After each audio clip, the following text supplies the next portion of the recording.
Yes Online.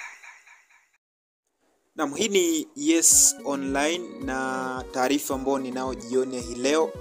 inamhusu mwamba Ibrahim Traore ama Captain Ibrahim Traore, rais wa sasa wa Burkina Faso, Burkinabe. Sasa taarifa ikufikie kwamba hii leo mwamba Ibrahim Traore ambaye ni rais wa Burkina Faso kwa mara nyingine amekataa ofa ya Saudi Arabia ya kujenga misikiti 200 nchini Burkina Faso. Rais Ibrahim Traore amekataa ofa hiyo na badala yake ametoa pendekezo kwamba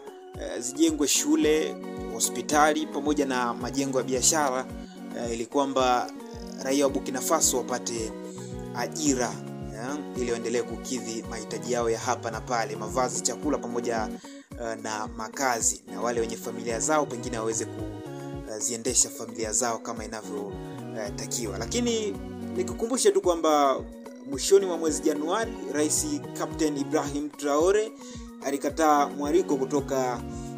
kwa Rais Donald Trump wa Marekani na kuwa rais wa kwanza kutoka Afrika kukataa mwaliko kutoka Marekani. Lakini kiongozi huyo wa kijeshi mwenye umri wa miaka 36 mara zote yeye huwa yuko kinyume kabisa na matakwa ya baadhi ya nchi za magharibi, hususan zile zenye mabavu ya kifedha pamoja na nguvu kubwa ya kiushawishi pamoja na kisiasa. Lakini Ibrahim Traore ama Ibra, yeye anaamini katika kujitengeneza ama kuitengeneza Burkina Faso yenye uchumi imara na stahimilivu, na uchumi pasipo kumtegemea yeyote ama pasipo kutegemea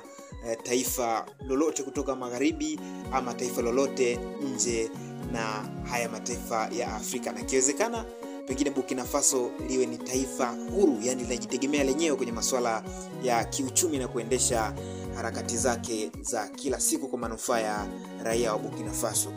Nikukumbushe tu kwamba Ibrahim Traore ni rais wa Burkina Faso aliyechukua madaraka mwezi Oktoba 2022